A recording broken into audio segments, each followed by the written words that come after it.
The bubble runner's technique. Our way of doing it is a little different when we're under center than when we're in gun. We view it as a foot race to the sideline. In other words, what we're saying to our receivers is, the reason you're getting the ball is because they've cheated defenders in and they've given you a head start on a race to the sideline. So we don't want to give up ground in that race. We don't want to give up ground. That's the reason you won't see us bubble back. Okay? There are probably better coaches than I am that do bubble back. We don't bubble back. Our reasoning is, let's win the race to the sideline. So what you'll see from under center, you'll see a guy split 4 to 5 yards off the tackle. We really don't want him closer than 4 yards off the tackle. You'll see him with his inside foot push off with what we call a speed skater step, and you'll see his chest say parallel to the line of scrimmage. You won't see a dip or a give. We don't want to lose ground. So I'm going to drive off that inside foot, speed skater step, and I'm going to run laterally as fast as I can run. I'm going to run laterally as fast as I can run to the sideline and trust that the ball's going to skim my breastplate. Coaching point for the quarterback is skim this guy's breastplate from under center. We don't want him to have to lock his hips or twist any of those things, slow him down and give back those precious steps that are getting you away from pursuit. So skim the breastplate on the throw. We'll talk about the run after catch in a minute, but that's the basic course from under center, is a speed skater step, 1 yard off the ball, 4 to 5 off the tackle, and a lateral sprint with square shoulders. We change it a little bit from gun because the most important thing is the completion. We are willing to give up a little tempo to make sure that the ball gets thrown and caught. So what we say in shotgun is he'll deepen by about a yard. He'll deepen to about 2 yards deep. Split is the same, 4 to 5 off the tackle. But what you'll see him do now is you'll see him turn and back up as fast as he can. So if the ball's in here, I'll just simply turn and back out as fast as I can.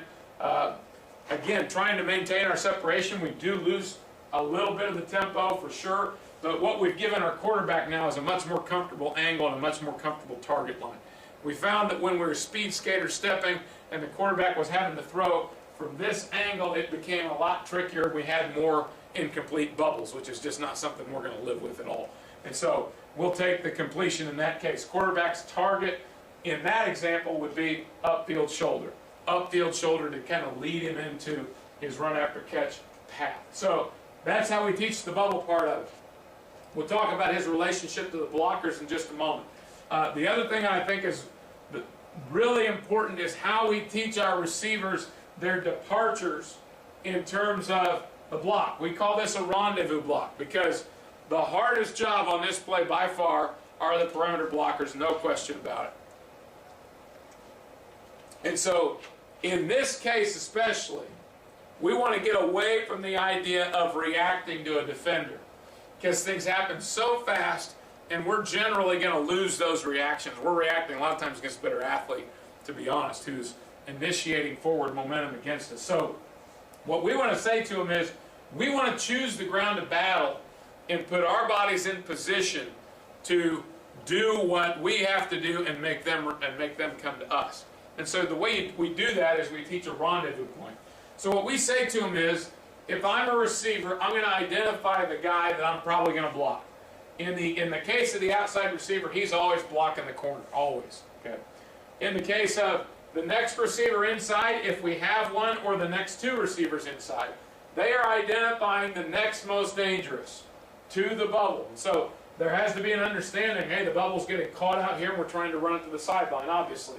So based on that, who are the most dangerous people in order? So in the illustration here, the most dangerous would potentially be the overhang linebacker or potentially the hash safety, depending on how they relate once the play starts.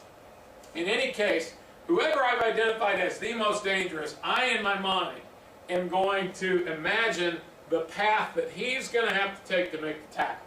Okay, so for this guy to make the tackle, it's going to have to be a path that looks something like that. For the corner to make the tackle, it's got to be a path something like that. So as long as I know the path he has to take, I know where I can meet him. I'm going to pick a spot roughly halfway along that path, and I'm going to beat him to that spot.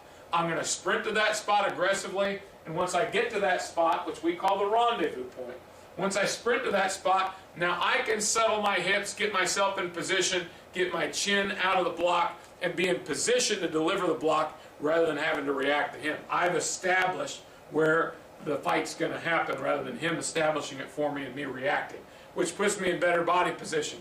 Because typically when you tell your guy to break down, when he breaks down, you're late breaking down and he gets lower and forward faster than you do. And this way, we put our body between the defender and where the ball is going to go. So we feel like that puts us back in the driver's seat, the rendezvous point for both guys breaking down early, which brings us to the idea of how do you coach this in practice.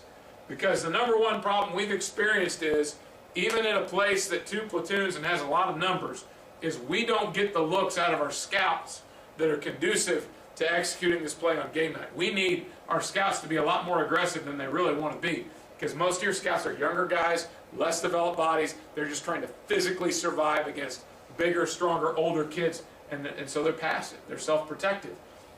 So how do you, and so because of that, when scouts back up on the snap of the ball out of self-preservation, your guys get used to breaking down much later in the snap than they should. And they get in those habits, and then when a game happens and the actual guys that they're having to block are attacking forward at a lot different speed, then you get late rendezvous breakdowns, you get beaten. That's what happens. And so we feel like we probably coach the scouts as much as we coach anybody else when we drill this play. And the very first way we install it is by having our starting tight ends play defense, our older tight ends, and we actually have them hold bags too, so they feel like they can be aggressive and come forward and come downhill, so that our guys get used to establishing the rendezvous point early rather than late in the block. That's been really, really key for us in terms of having a chance for this play to carry over on game night. Because if you watch the bad bubble screens, watch how many times in any level of football, how many times it's because a receiver breaks down his hips late and the defender initiates contact before he does. And so a lot of that training comes with coaching the scouts, having the right kind of scouts, giving them bags so they feel safe, whatever the case might be. So those things are critical in terms of the blocking, and that's really true in any of the fast screens we're discussing here.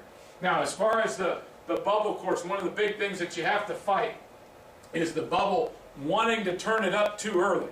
Wanting to turn it up too early. So what we say is, you're not allowed to turn up until you get to the block of the widest offender, or in other words, our outside receiver. You're not allowed to turn up till you get to that block, because where this play gets really sweet is when you get all the way outside the corner and you have the sideline to yourself. You have that little narrow sidewalk, the last 4 yards of width on the field, and you get that to yourself. That means the pursuit is coming from as far away as possible, and that's when the play starts to take out chunks of yardage. So that's what we'd like to try for.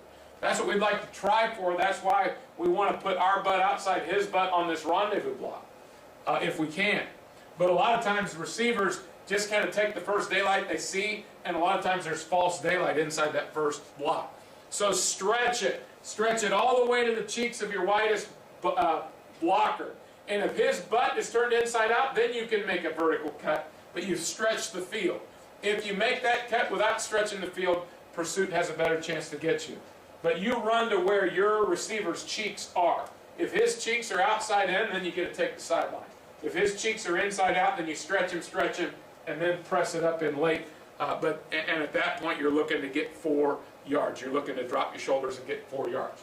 The other thing that you have to deal with a lot of times is you're trying to get this play to your best athlete, and a lot of times your best athlete will be a little bit of a dancer. We had a phenomenal player just graduate for us, probably the best receiver that's ever come through our place, and he was a dancer, and 90% of the time he got away with it, but sometimes he would turn a 6-yard gain into a 3-yard gain by dancing.